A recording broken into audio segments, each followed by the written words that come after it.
Hi, good morning. അപ്പോൾ നമ്മുടെ ഇന്നത്തെ റെസിപ്പി പീച്ചിങ് അവിയലാണ്. പീച്ചിങ് അവിയൽ നിങ്ങൾ ഇതുപോലെ ഉണ്ടാക്കിയിട്ടില്ലെങ്കിൽ ഉറപ്പായിട്ടൊന്ന് ട്രൈ ചെയ്ത് നോക്കും. പീച്ചിങ് അവിയൽ നമുക്ക് കഷ്ണങ്ങൾ ചേർത്തുണ്ടാക്കാം, കഷ്ണങ്ങൾ ചേർക്കാതെ ഉണ്ടാക്കാം, പീച്ചിങ്ങ മാത്രം ഉപയോഗിച്ചുണ്ടാക്കാം. പീച്ചിങ്ങ മാത്രം ഉപയോഗിച്ചുണ്ടാക്കുകയാണെങ്കിലും ടേസ്റ്റാണ്, പീച്ചിങ്ങ മുരിങ്ങക്കോൽ ഉപയോഗിച്ചുണ്ടാക്കുകയാണെങ്കിലും ടേസ്റ്റാണ്. പീച്ചിങ്ങ അവിയലിൻ്റെ കൂടെ നിങ്ങൾ ഈ കാഴ്ചകളൊക്കെ ഒന്ന് കാണും. നല്ല അടിപൊളിയായിട്ടുള്ളൊരു വ്യൂ ആണ്, നല്ലൊരു പുഴയാണ്, നമ്മുടെ പെരിയാറാണിത്. മലയാറ്റൂർ ഭാഗത്ത് പെരിയാർ ഒഴുകുന്നതാണ് ഈ കാണുന്നത്. അപ്പോൾ നല്ലൊരു ലൊക്കേഷനാണ്, അത് നിങ്ങളോടും കൂടി ഒന്ന് ഷെയർ ചെയ്യാമെന്ന് വിചാരിച്ചു. ഈ ഒരു ലൊക്കേഷനൊക്കെ കണ്ടിട്ട് നിങ്ങൾ പീച്ചിങ്ങ അവിയലിൻ്റെ റെസിപ്പി ഒന്ന് കാണൂ. നമുക്ക് നമ്മുടെ ഇൻഗ്രീഡിയൻസ് നോക്കാം. ഒരുപാട് ഇൻഗ്രീഡിയൻസ് ഒന്നും ഇല്ല കേട്ടോ. നമുക്ക് ഈ ഒരു അവിയലിന് പീച്ചിങ്ങ മാത്രം മതി. പിന്നെ എനിക്ക് മുരിങ്ങയ്ക്കയും കൂടി താല്പര്യമുള്ളതുകൊണ്ട് ഞാൻ മുരിങ്ങയ്ക്കയും കൂടി ചേർക്കുന്നു എന്നേ ഉള്ളൂ. അപ്പോൾ ഞാൻ ഒരു മുരിങ്ങയ്ക്ക എടുത്തിട്ടുണ്ട്, ഒരു വലിയ പീച്ചിങ്ങ എടുത്തിട്ടുണ്ട്, ഒരു പിടി ഉള്ളി എടുത്തിട്ടുണ്ട്. പിന്നെ നമ്മൾ ഈ ഒരു അവിയലിലേക്ക് തൈരാണ് ചേർക്കുന്നത്, പുളിയല്ല. അതുപോലെ തന്നെ മാങ്ങ ചേർക്കണം എന്നുണ്ടെങ്കിൽ മാങ്ങ ചേർക്കാം. ഒരു മാങ്ങയുടെ പകുതി മതിയാവും കേട്ടോ, ഒരു മാങ്ങ മുഴുവനായിട്ട് വേണ്ടി വരില്ല. പിന്നെ വേണ്ടത് ഒരു കപ്പ് തേങ്ങ ചിരവിയത്. അപ്പോൾ ആദ്യം നമുക്ക് മുരിങ്ങയ്ക്ക വേവിക്കാൻ വയ്ക്കാം. മുരിങ്ങയ്ക്ക ചേർത്താണ് നിങ്ങൾ അവിയൽ ഉണ്ടാക്കുന്നതെങ്കിൽ മുരിങ്ങയ്ക്ക ആദ്യം വേവിക്കാൻ വെക്കണം. എന്താണെന്ന് വെച്ചാൽ മുരിങ്ങയ്ക്കയ്ക്ക് വേവ് കൂടുതലാണ്, പീച്ചിങ്ങയ്ക്ക് വേവ് കുറവാണ്. അപ്പോൾ ആദ്യം നമുക്ക് മുരിങ്ങയ്ക്ക വേവിക്കാൻ വയ്ക്കാം. മുരിങ്ങയ്ക്കയുടെ കൂടെ കുറച്ച് കാര്യങ്ങളും കൂടി ചേർത്ത് വേവിക്കാം. അപ്പോൾ ഞാൻ മുരിങ്ങയ്ക്ക വേവിക്കാനായിട്ട് ഒരു ചട്ടിയിൽ കുറച്ച് വെള്ളം വെച്ചിട്ടുണ്ട്, ഒരു 3/4 കപ്പ് വെള്ളമേ വെച്ചിട്ടുള്ളൂ. ഇതിലേക്ക് നമ്മൾ കട്ട് ചെയ്ത് വെച്ചിരിക്കുന്ന മുരിങ്ങയ്ക്ക ഇതുപോലെ കട്ട് ചെയ്ത് തന്നെ വേവിക്കുക കേട്ടോ, ഇല്ലെങ്കിൽ മുരിങ്ങയ്ക്ക വെന്ത് വരാൻ കുറേ സമയമെടുക്കും. അപ്പോൾ മുരിങ്ങയ്ക്ക കട്ട് ചെയ്തത് ഇട്ടിട്ടുണ്ട്. ഇതിലേക്ക് നമ്മുടെ എരിവിനനുസരിച്ച് പച്ചമുളക്, നമ്മളിതിലേക്ക് മുളക് പൊടി ഒന്നും ചേർക്കില്ല, ഒരു കളറിനായിട്ട് പോലും മുളക് പൊടി ചേർക്കില്ല. അതുകൊണ്ട് എരിവിനനുസരിച്ച് പച്ചമുളക് ചേർക്കുക. ഞാനിപ്പോൾ അത്യാവശ്യം കുറച്ച് പച്ചമുളക് ചേർക്കുന്നുണ്ട്. എന്താണെന്ന് വെച്ചാൽ ഒരു 5-6 പച്ചമുളക് ചേർത്തിട്ടുണ്ടെങ്കിലാണ് നമ്മുടെ അവിയലിന് എരിവുണ്ടാവുക. നമ്മളിപ്പോൾ സദ്യയിൽ വിളമ്പുകയാണെങ്കിൽ അവിയലിന് എരിവ് അധികം വേണമെന്നില്ല. പക്ഷേ നമ്മുടെ ചോറിന് കറിയായിട്ട് നമ്മൾ അവിയൽ ഉണ്ടാക്കുമ്പോൾ കുറച്ച് എരിവൊക്കെ ഉണ്ടെങ്കിലാണ് ടേസ്റ്റ് ഉണ്ടാവുള്ളൂ. പിന്നെ ഒരു 1/4 ടീസ്പൂണിലും താഴെ ഒരു 3 പിഞ്ച് മഞ്ഞൾപ്പൊടി ചേർക്കുന്നുണ്ട്, ഒരു തണ്ട് കറിവേപ്പില ചേർക്കുന്നുണ്ട്, ആവശ്യത്തിന് ഉപ്പും ചേർക്കുന്നുണ്ട്. അപ്പോൾ മുരിങ്ങയ്ക്കും പീച്ചിങ്ങയ്ക്കും ആവശ്യമായിട്ടുള്ള ഉപ്പ് ഇപ്പോൾ ചേർത്ത് കൊടുക്കാം.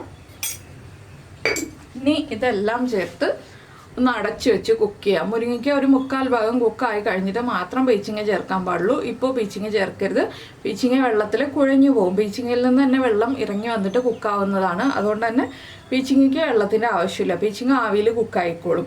അപ്പോൾ നമുക്കിനി ഇത് അടച്ചു വയ്ക്കാം. ഇനി നമുക്ക് നമ്മുടെ അരപ്പിനായിട്ടുള്ള കാര്യങ്ങൾ നോക്കാം. നമ്മൾ എടുത്ത് വെച്ചിരിക്കുന്ന തേങ്ങ ചിരവിയത് മിക്സിയുടെ ജാറിലേക്ക് ചേർത്ത് കൊടുക്കാം. അതുപോലെ തന്നെ ഒരു 1/4 ടീസ്പൂൺ ജീരകം മതി കേട്ടോ, ചെറിയ ജീരകം, നമ്മുടെ ക്യുമിൻ സീഡ്സ്. ഇത് രണ്ടും ചേർത്ത് ഒന്ന് ഒതുക്കിയെടുക്കുക അവിയലിൻ്റെ പാകത്തിൽ. അതിനുശേഷം ബാക്കിയുള്ള കാര്യങ്ങൾ ഞാൻ പറയാം ഇതിലേക്ക് ചേർക്കേണ്ടത്. അപ്പോൾ നമ്മൾ നമ്മുടെ തേങ്ങ ഒന്ന് ഒതുക്കിയെടുത്തിട്ടുണ്ട്. ഇതിലേക്ക് ഇനി നമ്മൾ എടുത്തു വെച്ചിരിക്കുന്ന തൈരുണ്ടല്ലോ, ആ തൈര് ഒരു 1.5 മുതൽ 2 ടേബിൾ സ്പൂൺ വരെ ചേർത്ത് കൊടുക്കാം. അതുപോലെ തന്നെ നമ്മൾ എടുത്തു വെച്ചിരിക്കുന്ന ഉള്ളിയും കൂടി ചേർത്തിട്ട് ജസ്റ്റ് ഒന്ന് പൾസ് ചെയ്തെടുക്കുക. ഇനി അരയരുത്, ജസ്റ്റ് ഒന്ന് പൾസ് ചെയ്തെടുക്കാനേ പാടുള്ളൂ. ഉള്ളിയൊക്കെ ഒന്ന് ചതഞ്ഞ് കിട്ടുന്ന പാകത്തിലൊന്ന് പൾസ് ചെയ്തെടുക്കുക. ഇപ്പോൾ നമ്മുടെ തൈരും ഉള്ളിയും എല്ലാം ചേർന്ന് മിക്സ് റെഡിയായി വന്നിട്ടുണ്ട്. ഇനിയിപ്പോൾ നമുക്കിത് മാറ്റി വയ്ക്കാം. നമ്മുടെ കഷ്ണങ്ങൾ കുക്കായി കഴിഞ്ഞിട്ട് നമുക്ക് ബാക്കിയുള്ള കാര്യങ്ങൾ ചെയ്യാം. അപ്പോൾ നമ്മുടെ മുരിങ്ങയ്ക്ക അതാ നന്നായിട്ട് കുക്കായി വന്നിട്ടുണ്ട്, വെള്ളമൊക്കെ വറ്റി വരുന്നുണ്ട്. അപ്പോൾ ചെറിയൊരളവിൽ മാത്രമേ വെള്ളമുള്ളൂ കേട്ടോ. അത് കണ്ടോ, ഇത്രയും വെള്ളമുള്ളൂ ഞാൻ 3/4 കപ്പ് വെള്ളം വെച്ചതിൽ. ഇതിലേക്ക് ഇനി നമുക്ക് പീച്ചിങ്ങയും കൂടി ചേർത്ത് കൊടുക്കാം. പീച്ചിങ്ങ നമ്മൾ കട്ട് ചെയ്യുമ്പോൾ ഇതുപോലെ നീളത്തിൽ മുരിങ്ങയ്ക്ക കട്ട് ചെയ്യുന്ന പോലെ തന്നെ കട്ട് ചെയ്തെടുക്കുക കേട്ടോ, കുറച്ച് തിക്നെസ്സിൽ കട്ട് ചെയ്യുക. ഇനി പീച്ചിങ്ങയും കൂടി ചേർത്ത് ഒന്ന് ഇളക്കിയിട്ട് വീണ്ടും അടച്ചു വയ്ക്കുക. എന്താണെന്ന് വെച്ചാൽ പീച്ചിങ്ങ ഈ ചെറിയ അളവിലുള്ള വെള്ളത്തിലും ഈ ആവിയിലും കൂടി ആയിട്ട് കറക്റ്റായിട്ട് കുക്കായി വന്നോളും. പീച്ചിങ്ങ കുറച്ച് കുഴഞ്ഞിരിക്കണം, അപ്പോഴാണ് പീച്ചിങ്ങ അവിയലിൻ്റെ ടേസ്റ്റ് ഉണ്ടാവുക. അപ്പോൾ നിങ്ങൾക്ക് വേറെ കഷ്ണങ്ങൾ ഇതിലേക്ക് ആഡ് ചെയ്യണമെന്നുണ്ടെങ്കിൽ ആഡ് ചെയ്യാം. പക്ഷേ നമ്മൾ പീച്ചിങ്ങ അവിയൽ എന്ന് പറയുമ്പോൾ മെയിൻ ഇൻഗ്രീഡിയൻറ്റ് പീച്ചിങ്ങ തന്നെ ആവുന്നതാണ് എപ്പോഴും വേണ്ടത്. ബാക്കിയുള്ള ഇൻഗ്രീഡിയൻസ് വളരെ ചെറിയ അളവിൽ ചേർക്കുക.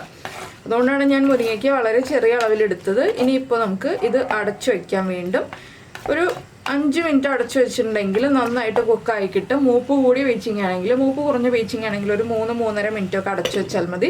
ലോ ഫ്ലെയിമിൽ വെക്കുക, ഹൈ ഫ്ലെയിമിൽ വെക്കരുത്. എന്താണെന്ന് വെച്ചാൽ നമ്മുടെ ചട്ടിക്ക് നല്ല ചൂടുണ്ട്. അതുകൊണ്ട് തന്നെ ലോ ഫ്ലെയിമിൽ വെച്ചിട്ടുണ്ടെങ്കിൽ ആ ആവിയിൽ ഇരുന്നിട്ട് പതുക്കെ കുക്കായി വന്നോളും. അപ്പോൾ നമ്മുടെ പീച്ചിങ്ങയും ചേർത്ത് അടച്ചു വെച്ചിട്ടൊരു 5 മിനിറ്റ് കഴിഞ്ഞു. ഇത് കണ്ടോ, പീച്ചിങ്ങിൽ നിന്ന് വെള്ളമൊക്കെ ഇറങ്ങി വന്നിട്ടുണ്ട്. നമുക്ക് ഫ്ലെയിം കൂട്ടി വയ്ക്കാം. പീച്ചിങ്ങൊക്കെ കുക്കായിട്ടുണ്ടോ എന്ന് നോക്കാം. ഇതുപോലെ ഒന്ന് നോക്കുമ്പോൾ കട്ടായി വരുന്നുണ്ടെങ്കിൽ പീച്ചിങ്ങ കുക്കായിട്ടുണ്ട്. ഇനിയിപ്പോൾ നമുക്ക് അരപ്പും കൂടി ചേർത്തിട്ട് വീണ്ടും അടച്ചു വയ്ക്കാനുള്ളതാണ്. അപ്പോൾ ഞാനിനി അരപ്പ് ചേർക്കാൻ പോവാണ്. അരപ്പ് ചേർക്കുമ്പോൾ നടുഭാഗത്തേക്ക് അരപ്പ് ചേർത്ത് കൊടുക്കുക. നിങ്ങൾക്ക് മഞ്ഞൾപ്പൊടി കൂടുതൽ വേണമെന്നുണ്ടെങ്കിൽ മഞ്ഞൾപ്പൊടി കൂടുതൽ ചേർക്കാവുന്നതാണ് കേട്ടോ. ഞാനിപ്പോൾ ഒരു ചേഞ്ചായിട്ട് അവിയലിന് കളർ അധികം വേണ്ടല്ലോ എന്ന് വിചാരിച്ചിട്ട് മഞ്ഞൾപ്പൊടി കുറച്ച് ചേർത്തു എന്നേ ഉള്ളൂ. 1/2 ടീസ്പൂൺ വരെ മഞ്ഞൾപ്പൊടി ചേർക്കാവുന്നതാണ്. ഇപ്പോൾ നമ്മൾ തൈര് ചേർത്ത് അരച്ചതുകൊണ്ട് തന്നെ ഇനി തൈര് ചേർക്കേണ്ട ആവശ്യമില്ല. ഇനി എല്ലാം ചേർത്ത് ഇളക്കി മിക്സ് ചെയ്തിട്ട് നമുക്ക് വീണ്ടും അടച്ചു വയ്ക്കാം. ഇപ്പോൾ അരപ്പിലേക്ക് ആ മുരിങ്ങക്കയിലുള്ള മഞ്ഞൾപ്പൊടിയൊക്കെ ചേർന്ന് ഒന്ന് മിക്സായി വന്നോളും. ഉള്ളിയുടെയും എല്ലാം തൈരിൻ്റെയും എല്ലാ ടേസ്റ്റും നമ്മുടെ കഷ്ണങ്ങളിലേക്ക് പിടിച്ചു വന്നോളും.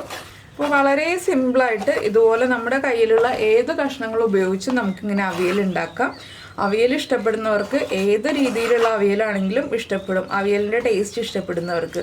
അപ്പോൾ നിങ്ങൾക്ക് അവിയലിൻ്റെ ടേസ്റ്റ് ഇഷ്ടമാണെങ്കിൽ നിങ്ങൾ ഉറപ്പായിട്ടും ഇതുപോലെ നിങ്ങളുടെ കയ്യിൽ എല്ലാ കഷ്ണങ്ങളും ഇല്ല അവിയൽ ഉണ്ടാക്കാൻ എന്നുണ്ടെങ്കിലും ഉള്ള കഷ്ണങ്ങൾ ഉപയോഗിച്ചിട്ട് അവിയൽ ഉണ്ടാക്കി നോക്കും. ചിലപ്പോൾ വളരെ കുറച്ച് കഷ്ണങ്ങളേ ഉണ്ടാവുള്ളൂ, ഒരു 2-3 ഐറ്റംസ് ഉണ്ടാവുള്ളൂ. അപ്പോൾ 2-3 വെജിറ്റബിൾസ് ഉപയോഗിച്ചിട്ട് നമുക്ക് അവിയൽ ഉണ്ടാക്കാം. അപ്പോൾ അങ്ങനെ അവിയൽ ഉണ്ടാക്കി നോക്കിയിട്ട് നിങ്ങൾക്ക് ഇഷ്ടമാവുകയാണെങ്കിൽ നിങ്ങൾ നമ്മുടെ വീഡിയോയുടെ താഴെ ഒന്ന് കമൻറ്റ് ചെയ്യണം കേട്ടോ. എപ്പോഴെങ്കിലും ഇങ്ങനെ 2-3 വെജിറ്റബിൾസ് യൂസ് ചെയ്തിട്ട് അവിയൽ ഉണ്ടാക്കിയിട്ട് ഇഷ്ടമായോ എന്നുള്ളത്.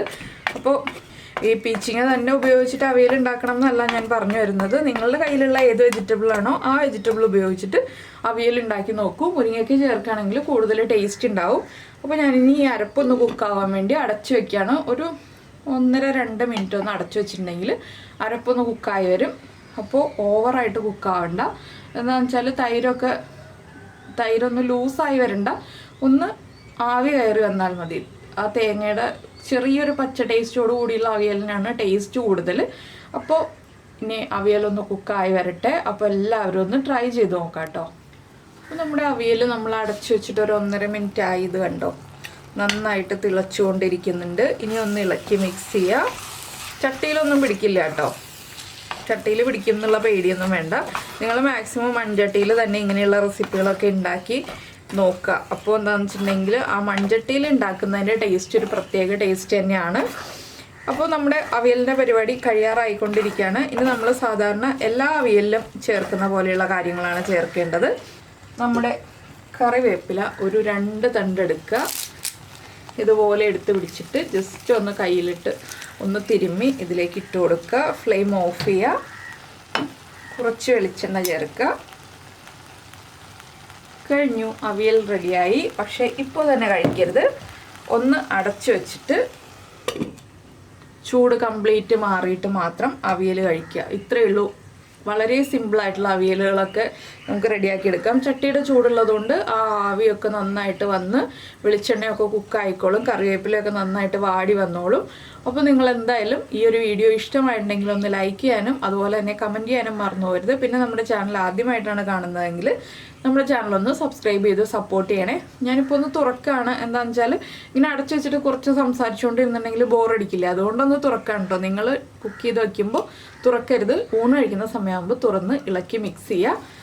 അപ്പോൾ ഇവിടെ ചട്ടിയുടെ അടിഭാഗത്തൊക്കെ തിളച്ചുകൊണ്ടിരിക്കുന്നുണ്ട് കേട്ടോ. ക്യാമറയിൽ എത്രത്തോളം അത് വിസിബിൾ ആണെന്ന് എനിക്ക് അറിയില്ല. ഞാനപ്പോൾ ഒന്ന് ഇളക്കി കൊടുക്കുകയാണ്. ശരിക്ക് ഇത് നമ്മൾ ഊണ് കഴിക്കുന്ന സമയത്ത് ചെയ്യേണ്ട ഒരു കാര്യമാണ്. ഞാനപ്പോൾ ആ സമയത്ത് വീഡിയോ എടുക്കാൻ പറ്റില്ലാത്തതുകൊണ്ട് ഇപ്പോൾ ഒന്ന് കാണിച്ചു തരാണ്. അപ്പോൾ ഇതുപോലെ ഒന്ന് ഇളക്കി മിക്സ് ചെയ്തിട്ട് നമ്മൾ ചോറിൻ്റെ കൂടെ ചേർത്ത് നന്നായിട്ട് അവിയലിൻ്റെ ചൂട് മാറി കഴിയുമ്പോൾ കഴിക്കുക. അപ്പോൾ ചാനൽ സബ്സ്ക്രൈബ് ചെയ്യുന്നതിന് ഈ വീഡിയോയുടെ താഴെയുള്ള റെഡ് സബ്സ്ക്രൈബ് ബട്ടൺ ഒന്ന് ക്ലിക്ക് ചെയ്യുക. അതിൻ്റെ റൈറ്റ് സൈഡിലുള്ള ബെല്ലൈക്കണും ക്ലിക്ക് ചെയ്യുക. അപ്പോൾ ഓൾ എന്ന് പറഞ്ഞൊരു ഓപ്ഷൻ കാണാം. ആ ഓളും കൂടി പ്രസ് ചെയ്തിട്ടുണ്ടെങ്കിൽ ഞാൻ എപ്പോഴും വീഡിയോ അപ്ലോഡ് ചെയ്യുമ്പോൾ നിങ്ങൾക്ക് നോട്ടിഫിക്കേഷൻ വരും. അപ്പോൾ നമുക്ക് നമ്മുടെ അടുത്ത റെസിപ്പിയുമായിട്ട് അടുത്ത ദിവസം വീണ്ടും കാണാം.